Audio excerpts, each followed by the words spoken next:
Pada kesempatan malam ini kita memasuki hadis yang keberapa Pak? Kelima dari bab kejujuran atau hadis ke-58. Hadis nomor 58 dari total hadis yang sudah kita lalui.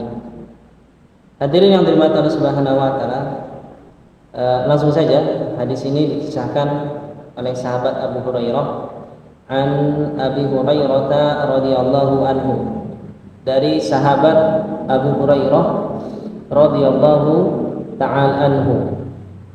Qala, beliau mengatakan, qala Rasulullah sallallahu alaihi wasallam, bahwasanya Rasulullah sallallahu alaihi wasallam beliau bersabda, ghaza nabiyyun minal anbiya'i salawatullahi alaihi salawatullah wa salamuhu alaihim. Salah seorang di antara para nabi berperang. Salah seorang di antara para nabi ghaza. Ghaza itu artinya berperang.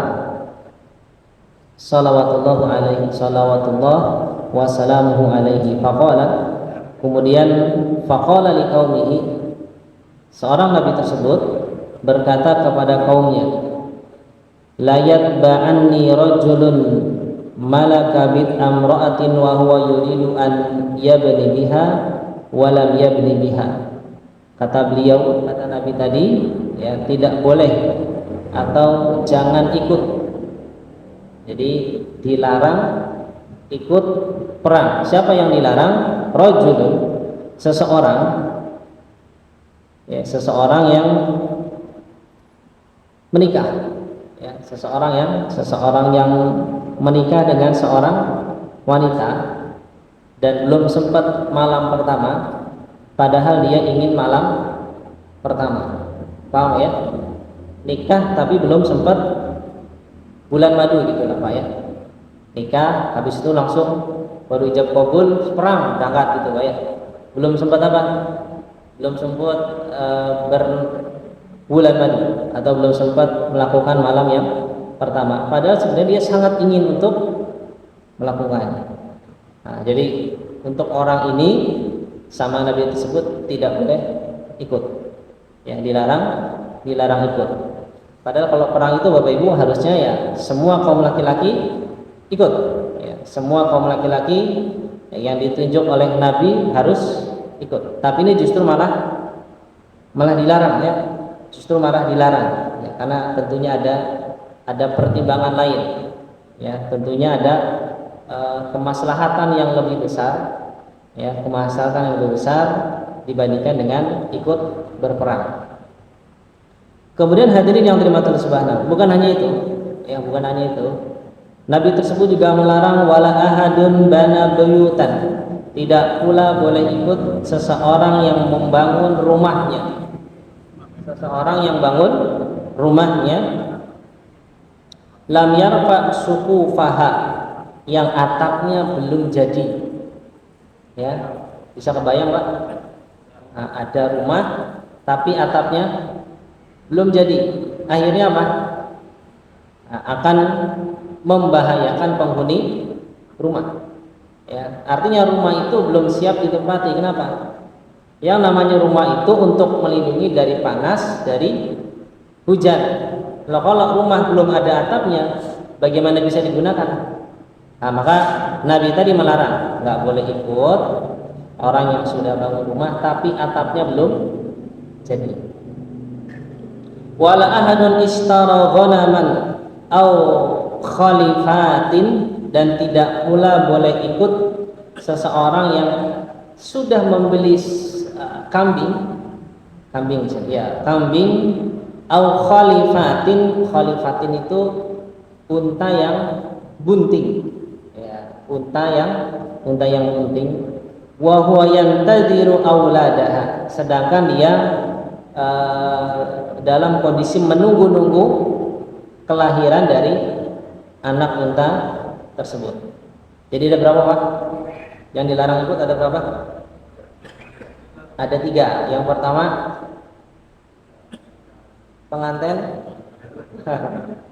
pengantin baru, ya. Yang kedua bangun rumah, ya orang bangun rumah tapi atapnya belum jadi. Pondasi sudah, dinding sudah, cuman atapnya belum selesai. Yang ketiga, seorang peternak ya, yang dia membeli unta yang sedang hamil, yang sedang bunting, ya, belum melahirkan, sedangkan dia nunggu kelahiran dari anak unta tersebut. Nah, 3 orang ini dilarang untuk ikut, ya tentunya demi kemaslahatan, ya, karena orang jihad itu meninggalkan dunia, ya fokusnya fokusnya jihad, perang, fokusnya adalah menang atau mati sebagai seorang yang syahid. Kalau di pikirannya masih ada dunia, nanti jihadnya nggak fokus, ya jihadnya tidak fokus. Harusnya orang itu ketika jihad kan yang diharapkan surga, yang diharapkan adalah akhirat. Nah, nanti kalau mikirkan sesuatu yang dia tinggalkan, akhirnya nggak fokus, fokusnya dunia. Nah, ini hadirin yang dirahmati Allah Subhanahu akan mengurangi fokus, bukan hanya fokus tapi juga kekuatan, ya, kekuatan kekokohan barisan kaum muslimin. Kenapa? Karena ada sebagian yang pikirannya ada di tempat lain, sedangkan dia sedang berada di medan jihad. Dan ini bahaya Pak, sedang mikirin istrinya di rumah, dia nggak sadar ya, di tempat sana itu ada seseorang sedang sniper. Kalau sniper mungkin belum ada Pak ya, sedang dibidik dengan anak panah. Dia nggak sadar. Kenapa? Karena ngelamun, mikirin ya yang dia tinggalkan di sana ya. Ada yang mikirin atapnya, ada yang mikirin ternaknya, ada yang mikirin istrinya. Jadi nggak fokus ya. Sedang dibidik, mau ditebas dengan pedang, dia malah ngelamun. Nah, ini kan berbahaya. Ya, selain berbahaya juga tadi bisa melemahkan barisan kaum muslimin. Maka dilarang Pak ya, tidak boleh ikut. Kemudian faghaza fadada minal qaribati salat al-asr. Kemudian berangkat Pak. Bismillah berangkat ya. Terjadi peperangan ya, dan Nabi ini dalam posisi menang, hampir menang ya. Sedikit lagi menang. Cuma ketika itu waktu sudah mendekati sholat asar. Berarti matahari sudah mau tenggelam. Ya, matahari sudah mau tenggelam. Nah, ketika itu hadirin Allah Subhanahu wa taala, ini pertama aturan yang ada pada saat itu perang, kalau sudah tenggelam wajib gencatan senjata. Paham Pak? Ini posisi sedang menang malah gencatan senjata, yang musuhnya malah Pak? Mempersiapkan lagi ya, istirahat, membangun kekuatan ya, nggak jadi menang nanti. Ya, posisi sedang menang tapi matahari sudah mau tenggelam. Ditambah saat itu hari Jumat. Hari Jumat ini Bani Israel itu hari yang diagungkan adalah hari Sabtu. Kalau kita Muslim hari Jumat, kalau Nasrani hari Ahad, gitu ya. Kalau orang Yahudi kaum Bani Israel hari yang diagungkan, nggak boleh perang dan segala macam hari Sabtu. Nah, ini udah hari Jumat, udah tenggelam matahari, ditambah besoknya hari Jumat. Wah, ini kekuatannya balik lagi nanti. Kekuatannya balik lagi. Artinya kondisi seperti ini dihadapi oleh Nabi tersebut. Ini bagaimana caranya agar kita bisa memenangkan tapi waktunya tinggal sedikit. Kemudian hadirin yang dirahmati Allah Subhanahu wa taala, terjadilah satu mukjizat yang sangat luar biasa. Karena hadirin yang dirahmati Allah Subhanahu wa taala, setiap nabi itu diberikan mukjizat. Setiap nabi diberikan mukjizat oleh Allah Subhanahu wa taala. Termasuk nabi kita, baginda Nabi Muhammad SAW juga diberikan mukjizat. Ya, mukjizat yang hissi ataupun yang maknawi. Hissi itu yang nampak dengan panca indera. Ya. Bedanya kalau nabi-nabi sebelum Rasulullah rata-rata semuanya itu mukjizatnya hissi. Ya, yang bisa dirasakan dengan panca indera. Artinya Kalau masanya berlalu, orang yang datang setelahnya nggak bisa melihat mukjizat tersebut. Bedanya Nabi sebelum Rasulullah SAW. Tapi kalau Rasulullah punya dua-duanya, mukjizat yang hissi itu apa tadi? Yang bisa dirasakan dengan panca indera, yang nampak, bisa dilihat, bisa didengar, pokoknya bisa dirasakan dengan panca indera. Nabi punya dua-duanya, yang hissi ada. Contohnya apa? Belah bulan, pernah? Pernah. Jadi kalau Nabi Musa bisa belah laut, Nabi kita Muhammad luar biasa. Nggak cuma laut, bulan dibelah. Ya, makanya penelitian para NASA itu ya, ada semacam garis besar yang mengitari bulan, seolah-olah dulunya pernah terbelah. Itu yang pernah saya baca. Apalagi Pak, jari-jarinya pernah keluar, jarinya 5 Pak ya, keluar itu Pak. Ya, antara salah-salah keluar air. Ya, ketika itu sedang di padang pasir, nggak ada air, sedangkan waktu sudah mendekati waktu sholat, mereka nggak bisa wudu, keluar air Pak. Ya, pernah juga Pak, makanan nggak habis-habis, kurma kalau nggak salah Pak ya, kurma tadinya dikit jadi banyak. Ya, susu yang tadinya minuman atau susu saya nggak lupa, yang tadinya cuma sedikit lah, 1 baskom bisa untuk pasukan yang sangat banyak. Jadi diambil nggak berkurang. Itu mukjizat hissi. Ada yang maknawi, salah satunya ada Al-Quran. Nah, kalau hasil mukjizat yang sifatnya maknawi ini bisa disaksikan oleh generasi yang setelahnya. Dulu saya pernah membawakan kemukjizatan Al-Quran ya di masjid Pak Budi ya, sudah pernah saya bawakan. Apa mukjizat? Contoh mukjizat Al-Quran sudah saya bawakan semua tuh Pak ya. Kemukjizatan Al-Quran. Nah, Nabi ini ya, mukjizatnya mukjizat hissi yang bisa dirasakan dengan panca indera tadi. Apa mukjizatnya hadirin yang dirahmati Allah Subhanahu wa taala? Mukjizatnya faqala, Nabi tersebut berkata lisyamsi, ngomong sama matahari. Ya, ngomong sama matahari. Innaki ma'muratun wa ana ma'murun. Matahari, kamu itu diperintah, saya juga diperintah. Ya, maksudnya gimana Pak? Matahari itu kan kodratnya diperintahkan oleh Allah untuk terbit dan tenggelam ya Pak ya. Terbit dari arah timur, tenggelam ke arah barat. Ini kan kodratnya, ini kan perintah Allah. Perintah Allah kepada makhluknya yang namanya matahari untuk terbit dan tenggelam. Kalau sudah mendekati asar berarti sudah mendekati. Nah, itu kodratnya, matahari harus semakin lama semakin tenggelam. Ini kodratnya, Allah yang menetapkan. Ya.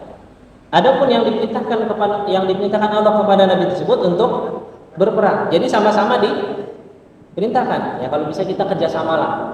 Ya, kan kita sama-sama diperintahkan. Ya, kita kerjasama agar masing-masing kita bisa menjalankan perintah Allah Subhanahu wa taala. Itu mungkin seperti itu ya, bahasa terjemah bebasnya. Akhirnya hadirin yang dirahmati Allah Subhanahu wa taala, Nabi tersebut pun berdoa. Ya, karena yang bisa menundukkan matahari hanya penciptanya, yaitu Allah Subhanahu wa taala. Nabi tadi nggak bisa. Ya, makanya berdoanya kepada Allah. Allahumma bisha alaiha. Kata Nabi tersebut, ya, kata Nabi, ya Allah, tahanlah matahari sejenak untuk kami. Ya, jadi matahari harusnya semakin lama semakin tenggelam, itu berhenti Pak. Sejenak waktu berhenti. Nah, ini nggak pernah terjadi seumur hidup Pak. Cuman kata-kata gue saja. Jadi matahari nggak bergerak. Ya, waktu nggak berjalan. Ya, harusnya berjalan nggak berjalan. Berhenti itu Pak. Mukjizatnya Nabi tadi. Maka berhenti Pak. Perang. Ya, perang dan segala macam. Akhirnya apa? Menang. Fahu bisa hatta fatahallahu alaihi. Maka memang dari awalnya sudah menang. Nabi tersebut awalnya sudah menang, cuma tadi waktunya kurang, minta injury time, minta ditambah waktunya. Ini setelah matahari ditahan, berperang, Allah berikan pertolongan, akhirnya Nabi tersebut bisa memenangkan peperangan tadi. Kemudian hadirin yang dirahmati Allah Subhanahu wa taala, sebagaimana yang terjadi pada perang-perang dari zaman dulu sampai zaman Rasulullah itu ada yang namanya ghanimah. Ghanimah itu adalah yang namanya harta rampasan perang. Hartanya musuh, karena musuhnya kalah, maka apa? Hartanya diambil oleh pihak yang menang. Ini namanya ghanimah. Ya, namanya ghanimah. Cuma bedanya kalau sebelum Nabi ghanimah ini tidak dihalalkan. Kalau di zaman Rasulullah dibagi-bagi. Ya, dibagi-bagi seperti pada perang Hunain, Pak. Perang Hunain itu harta rampasan banyak banget. Sampai ada satu orang dapat 1000 ekor unta, satu orang, Pak. Berarti kan saking banyaknya. Tapi kalau di zaman Nabi ini, sebelum Nabi Muhammad SAW, itu nggak boleh diambil, haram. Maka dikumpulkan hadirin yang dirahmati Allah Subhanahu Wa Taala, datanglah api dari langit, api ya. Kemudian litakulaha falam tat'amha, ya. Api tadi ditugaskan oleh Allah Subhanahu Wa Taala untuk melahap ghanimah tersebut. Ya, kenapa? Karena tadi ghanimah itu diharamkan. Biasanya ghanimah itu dikumpulkan kemudian dilahap oleh api, musnah. Cuma api ini nggak mau makan, Pak, nggak mau melahap. Ya, nah ini salah satu di antara tanda, Pak, ya. Salah satu di antara tanda bahwasanya ada perbuatan curang, ya, ada perbuatan khianat, tidak amanah, korupsi.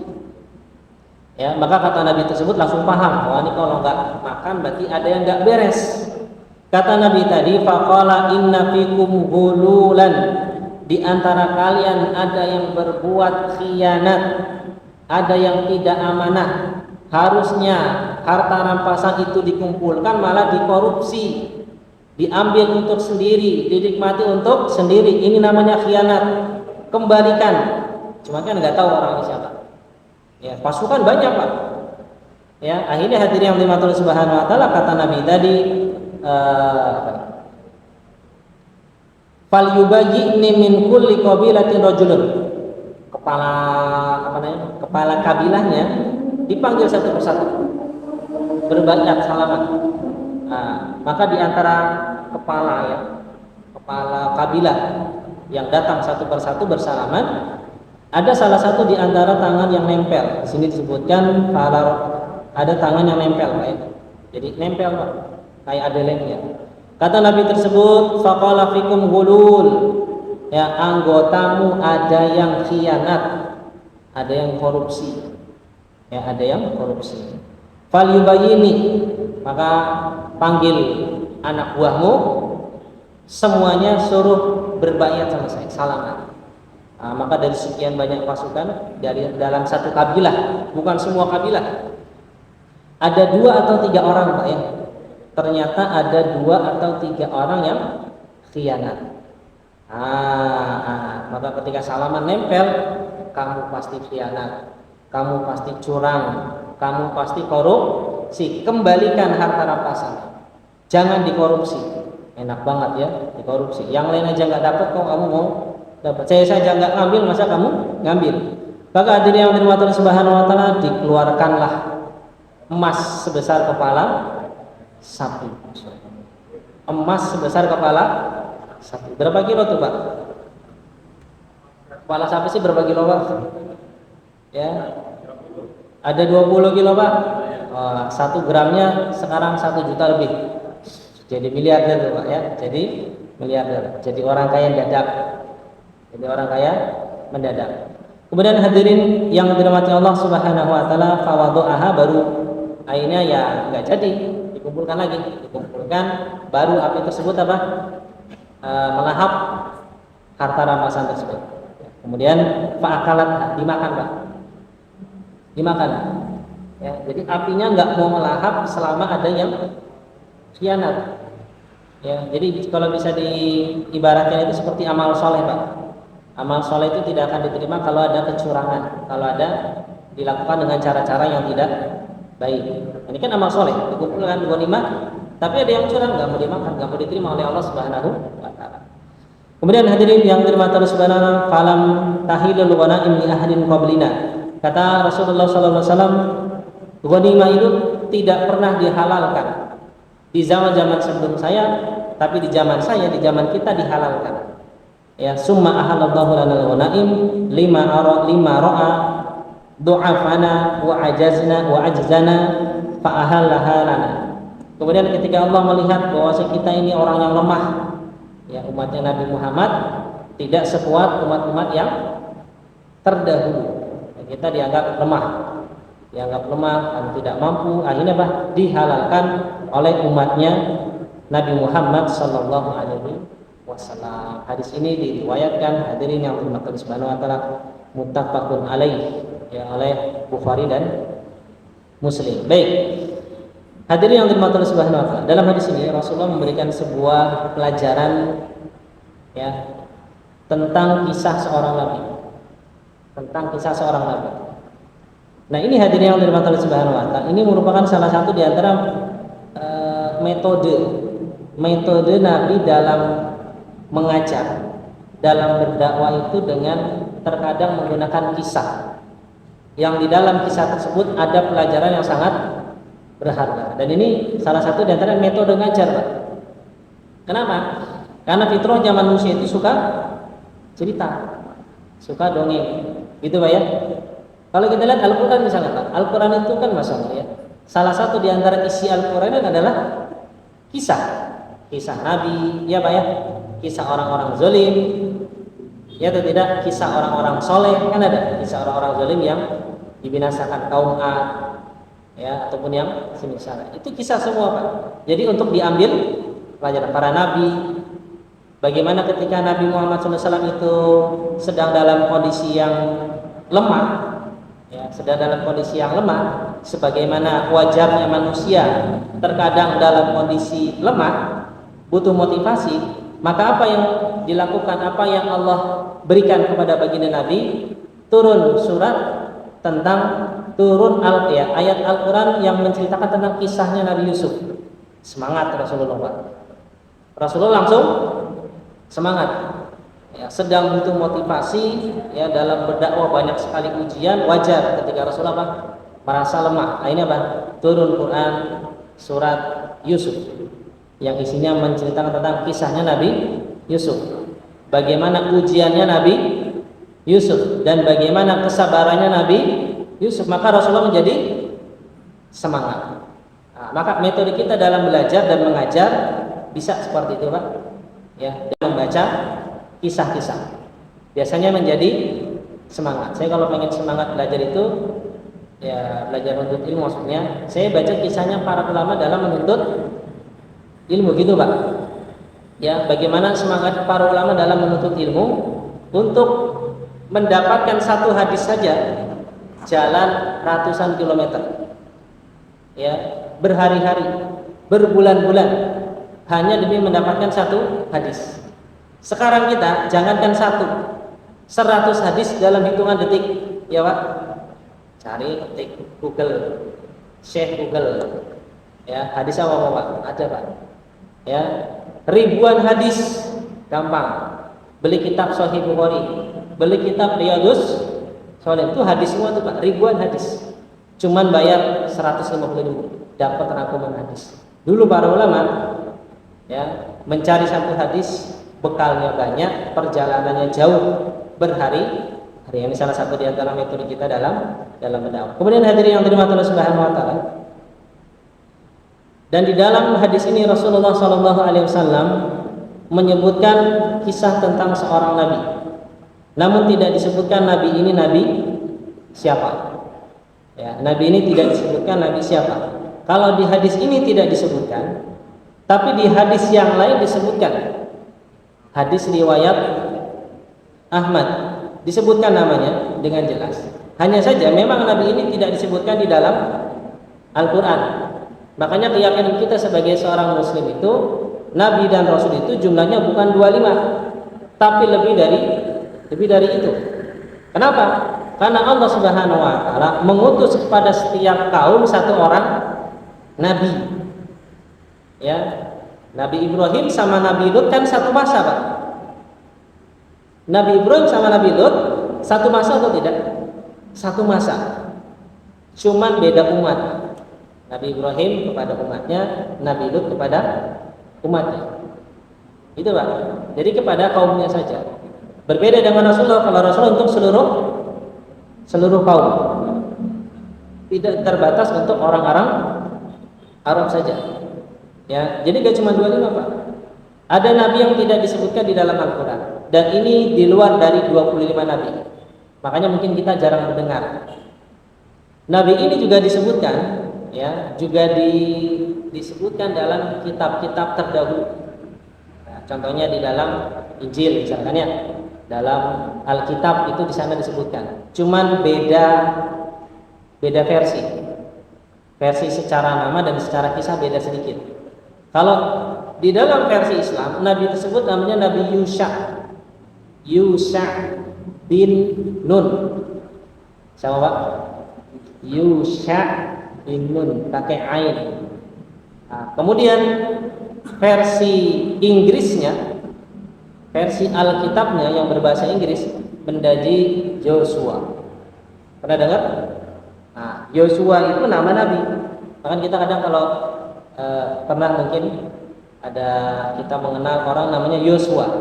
Nah, ini biasanya agamanya Nasrani. Biasanya, ya Pak ya. Yosua, karena Yosua ini nama Nabi versi mereka. Kalau versi Islamnya namanya Yusha. Ya, Yusha. Dan memang mujizatnya itu. Makanya kata Rasulullah SAW, Inna syamsa lam tuhbas. Sesungguhnya matahari tidak pernah ditahan. Tidak pernah ada sejarah matahari itu kok berhenti, nggak gerak, nggak beredar. Kecuali libasari, kecuali untuk seorang manusia yang namanya Yusha. Layali yasara ila baitil maqdis. Yang dia itu apa? Tertahan, tidak terbenam untuk seseorang yang namanya Yusha. Ya, namanya Yusha. Yang mereka Yusha ini ditugaskan ya, bermalam-malam berhari-hari untuk menuju Baitul Maqdis. Jadi namanya siapa? Yusha bin Nun. Dan Yusha bin Nun ini hadirin yang dirahmati Allah Subhanahu wa taala. Ini sedikit aja ya informasi. Beliau adalah salah satu di antara muridnya Nabi Musa. Ya, muridnya Nabi Musa. Jadi sebagai penerus dakwahnya Nabi Musa. Kenapa bukan Nabi Harun? Nabi Harun juga sudah meninggal. Kita tahu Nabi Musa punya saudara namanya Nabi Harun. Ketika Nabi Musa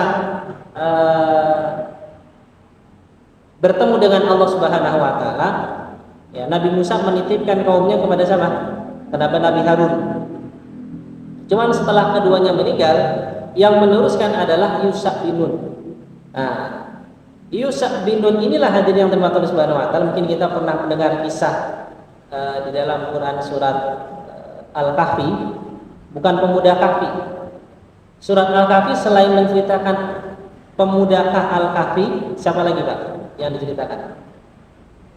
Kan ada Dzulqarnain. Ya, Dzulqarnain dan Ya'juj dan Ma'juj. Jadi ada pemuda Al-Kahfi, ada Dzulqarnain, ada Musa, betul. Ya, Musa itu kan dikisahkan, dia itu apa? Ingin berguru kepada seseorang yang lebih berilmu daripada dirinya, yang para ulama sebut sebagai Nabi Khidir. Ya.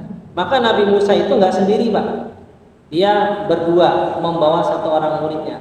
Nah, Yusha bin Nun inilah yang dibawa oleh Nabi Musa tadi untuk belajar kepada siapa? Kepada Nabi Khidir. Nah, ini hadirin yang dirahmati Allah Subhanahu wa taala. Jadi, beliau salah satu di antara muridnya Nabi Musa alaihis salam. Ya, jadi diperintahkan oleh Allah Subhanahu wa taala untuk membebaskan Baitul Maqdis. Ya, jadi salah satu di antara nabinya kaum Bani Israil adalah Yusha. Kenapa kok beliau yang disuruh bukan Nabi Musa? Nabi Musa sudah diperintahkan. Cuman saat itu Bani Israil nggak mau. Ya, jadi kalau sekarang orang-orang Yahudi ngaku-ngaku Palestina itu adalah tanah yang dijanjikan, ya, telat. Ya, dulu sudah disuruh oleh Allah Subhanahu wa taala untuk jihad. untuk membuka Baitul Maqdis, untuk membuka Palestina. Cuman Bani Israel tidak mau, malah menyuruh Musa, engkau saja sama Tuhanmu sana perang, kami tidak mau ikut perang. Selama di Baitul Maqdis ada kaum yang kejam, yang bengis, yang sangar, kami gak mau perang. Kamu saja perang sama Tuhanmu, nanti kalau menang kita masuk baru. Selama ada mereka kita gak mau masuk. Kalau kau menyuruh saya perang, saya nggak mau. Silakan perang sama Tuhanmu saja. Kami duduk-duduk di sini.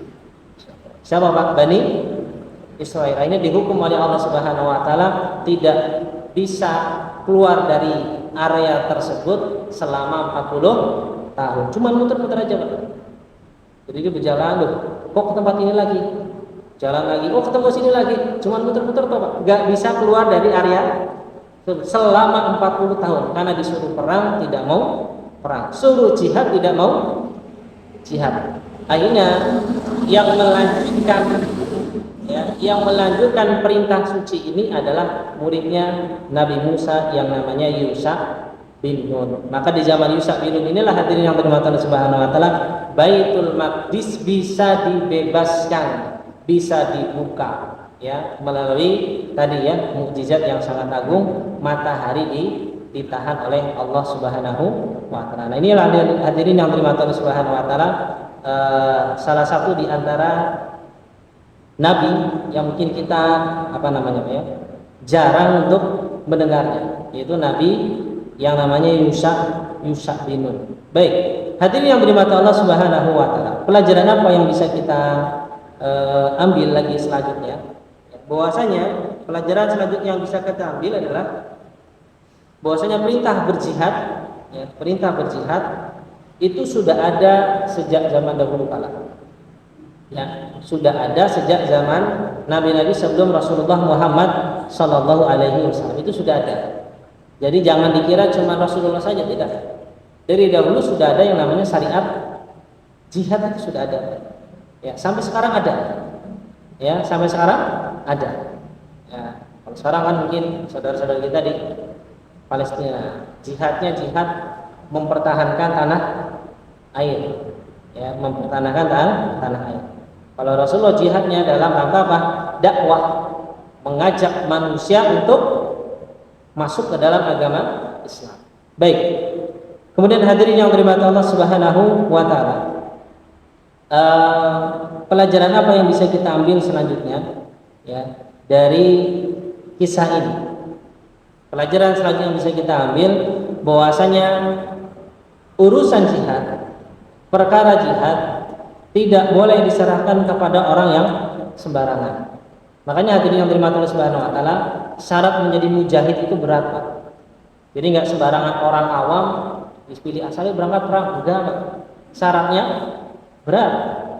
Ya, syaratnya berat. Seperti para pemuda Palestina itu, Pak, rata-rata mujahid itu hafal Quran. Bisa kita, Pak?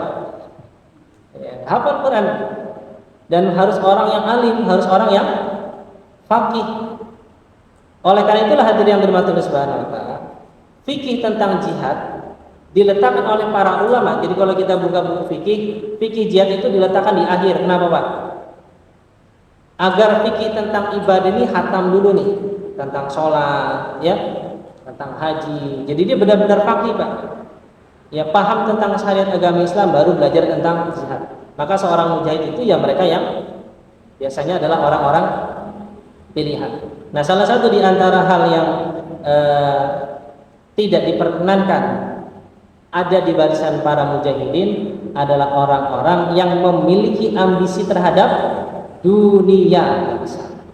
Orang kalau sudah jihad itu ambisinya akhirat, ambisinya masuk surga, cinta mati, ya, cinta terhadap kematian sebagaimana kecintaan orang-orang kafir terhadap kehidupan. Orang-orang kafir, Bapak Ibu, mereka berharap hidup 1000 tahun. Maka para mujahid kecintaannya terhadap kematian melebihi kecintaan orang-orang kafir terhadap kehidupan. Kenapa? Orientasinya surga langsung. Tapi kalau berangkat mujahid sebagai berangkat perang masih mikirkan dunia yang ada di sana, ini nggak bisa, ya. akan melemahkan barisan kaum muslimin. Kemudian hadirin yang dirahmati Allah Subhanahu wa taala, di dalam hadis ini ya, kita juga bisa melihat bagaimana seluruh benda itu adalah makhluk. Ya, Pak ya. Seluruh benda yang ada di sekitar kita, ya, yang ada di dekat kita, yang jauh di sana di luar angkasa, itu semua makhluk dan mereka tunduk patuh kepada Allah Subhanahu wa taala. Yo, bayangkan matahari yang sebegitu besarnya tunduk sama Allah Subhanahu wa taala. Ya, berhenti sejenak, tidak bergerak. Nah, ini faedah yang bisa kita ambil. Kalau matahari saja tunduk kepada Allah Subhanahu wa taala yang besar seperti itu, maka kita sebagai manusia ya harusnya tunduk kepada Allah Subhanahu wa taala. Kemudian hadirin yang dirahmati Allah Subhanahu wa taala, di antara faedah yang juga bisa kita ambil di dalam hadis ini Bapak dan Ibu yang dirahmati Allah Subhanahu wa taala, ya, bahwasanya seseorang itu hendaknya melakukan kejujuran. Ya, hendaknya menghiasi dirinya, menghiasi akhlaknya dengan kejujuran. Kita bisa lihat dalam hadis ini, ketika ada satu orang Bapak dan Ibu yang dirahmati Allah Subhanahu wa taala, satu orang di antara sekumpulan orang, ya, berbuat tidak jujur. Ya, berbuat tidak jujur, maka apa? Amal solehnya ditolak oleh Allah Subhanahu wa taala. Ghanimah yang harusnya biasanya itu dilahap oleh api sebagai tanda bahwasanya apa? Amal solehnya diterima, tapi ketika ada orang yang tidak jujur, menyebabkan amal solehnya tidak diterima. Maka kita hadirin yang dirahmati Allah Subhanahu wa taala, hendaknya menghiasi diri kita dengan akhlak jujur, ya, dengan akhlak yang jujur. Jujur itu akan membawa kepada kebaikan. Kebaikan akan membawa kepada surga. Jadi gitu Pak, insya Allah. Ya, jadi jangan ragu. Jujur itu membawa kepada kebaikan. Ini saya baru mendengar ada satu kisah Pak ya. Terjadi di luar negeri, ada seorang masih muda. Dia membunuh orang yang nggak bersalah, ditabrak atau gimana, proses seperti apa. Maka diproses oleh pengadilan. Kata pengacaranya, ini kata pengacaranya Pak, saya bisa membebaskan Anda dari tuduhan, atau minimal hukumannya nggak hukuman mati. Harusnya kan hukuman mati, ya, paling tidak dibicara cuma berapa hari. Saya bisa. Kata pengemudi tadi nggak bisa. Saya salah, jujur Pak, jujur. Saya salah, saya tidak mau dibela. Ya, biarkan hakim memutuskan hukum kepada saya sebagaimana mestinya. Kalau saya memang dihukum mati karena saya membunuh jiwa yang tidak berdosa, ya sudah, saya hukum mati. Akhirnya pengacaranya pengennya bela dia, tapi nggak mau. Saya salah masa dibela. Bikin video, ya, judulnya bahasa Inggris. Saya lupa. Aku telah membunuhnya. Bahasa Indonesia ya, bahasa Inggrisnya saya nggak tahu ya. Aku telah membunuhnya. Akhirnya Pak, justru banyak yang simpatik Pak. Tadi pemuda jujur ya. Mudah jujur mau dibela sama pengacara tapi nggak mau. Ini banyak yang simpatik, termasuk hakim. Ya, akhirnya karena dia jujur, hadirin yang dirahmati Allah Subhanahu wa taala, karena dia jujur, hakim lulung yang tadinya hukuman mati cuma dihukum kalau nggak salah 6 tahun penjara. Ya, karena apa? Karena jujur. Itulah hadirin yang dirahmati Allah Subhanahu wa taala. Ini pembahasan kita, bahwasanya pentingnya kita untuk jujur, ya, jujur kepada Allah, jujur kepada manusia, sesama manusia. Baik, ini yang bisa saya sampaikan Pak ya. Hadisnya panjang ya, memang Pak ya. Hadisnya memang panjang. Jadi nanti kalau ada yang belum saya jelaskan di pertemuan yang akan datang. Karena sudah masuk kisah, saya cukupkan. Ada yang mau ditanyakan Pak? Baik, hadirin yang dirahmati Allah Subhanahu wa taala. Ya, terkadang memang kita berpikir ya, kenapa Allah tidak langsung membinasakan Israel, ya, tidak langsung membinasakan Israel, atau memberikan mukjizat kepada, bukan mukjizat namanya ya, karomah ya, kepada warga-warga Israel, misalkan kebal peluru biar Palestina bisa menang. Tapi kenapa tidak terjadi Pak? Kenapa Pak? Karena memang itu sebagai ujian untuk mereka dan ujian untuk kita. Ujian mereka agar mereka bersabar menerima takdir Allah Subhanahu wa taala. Ya, karena kalau mereka sabar, Bapak dan Ibu yang dirahmati Allah, insya Allah mereka sabar. Kalau mereka sabar dengan ujian yang Allah berikan, dibombardir anak istrinya meninggal, rumahnya hancur lebur, ya, hidup sebatang kara. Kalau yang tersisa ayahnya mending, terkadang yang tersisa cuman anaknya yang masih kecil. Tapi kalau mereka sabar, hadirin yang dirahmati Allah Subhanahu wa taala, yang meninggal syahid masuk surga. Kita mau nggak gitu, Pak? Kita maunya masuk surganya aja, tapi suruh jihad nggak mau. Nah, itu kita. Yang anak kecil kalau bersabar, Allah berikan pahala yang sangat besar. Ujian, Pak. Adapun bagi kita ujian juga, Pak. Bagaimana kepedulian kita terhadap mereka. Ya, kepedulian kita terhadap para pejuang Palestina. Dengan apa? Dengan memberikan bantuan. Ya, dengan memberikan bantuan. Ya. Makanya yang namanya bantuan sifatnya bukan insidental, Pak. Terus-menerus kita bantu, Pak. Karena mereka butuh bantuan setiap saat. Dan jangan lupa, boykot itu selamanya, Pak. Ya, selamanya, terus lanjut sampai kapan, Pak? Sampai seterusnya. Ya, jangan pakai produk-produk yang berafiliasi kepada mereka. Jangan belanja di swalayan yang ada afiliasinya kepada mereka. Bukan berarti kita mengharapkan, tidak. Tapi dalam bentuk apa, Pak? Loyalitas kita pada kaum muslimin. Selama ada barang yang lain, maka silakan. Karena ini ada yang salah paham, Pak. Anda kalau memboikot produk mereka, nggak usah pakai HP. HP kan produk, tapi salah, Pak. Ini orang nggak paham. Yang kita boikot itu adalah suatu produk, ya, yang diproduksi oleh mereka, tapi ada produk lain yang dihasilkan oleh seorang muslim. Tapi kalau ada produk satu-satunya milik mereka, ya kita nggak bisa, tidak harus memakai produk mereka. Internet itu kan produk siapa? Produk mereka. Kalau ada internet buatan kaum muslimin, ya kita tentu pakai kaum muslimin. Gula, karena gula, apakah cuma produksi mereka? Kaum muslimin nggak ada? Kan ada. Maka jangan pakai gula yang diproduksi oleh afiliasi kemana? Odol, sabun, afiliasinya ke mereka ada? Ada. Yang selain ke mereka ada tidak? Ada. Pakai yang tidak berafiliasi kepada mereka. Tapi kalau produk-produk yang memang buatan mereka, tidak ada yang lain selain buatan mereka, ya nggak apa-apa pakai. Ya, karena muamalah kita dengan orang-orang non-muslim tetap diperbolehkan. Internet, Facebook, YouTube kan produk mereka. Kita nggak bisa nggak bisa terhindar dari itu. Tapi kita gunakan produk mereka untuk apa? Untuk apa, Pak? Untuk dakwah. Seperti itu. Ya, kita gunakan produk mereka untuk menguatkan kita, untuk mensiarkan kekajaman mereka lewat Facebook, lewat status dan yang semisalnya. Jadi bukan kita meragukan keajaiban, cuman belum waktunya. Kita masih disuruh untuk bersabar. Ya, kita masih disuruh untuk bersabar. Kita kan pengennya gitu, Pak, ya. Ya Allah, laknat mereka langsung, Israel langsung turun, nggak bisa.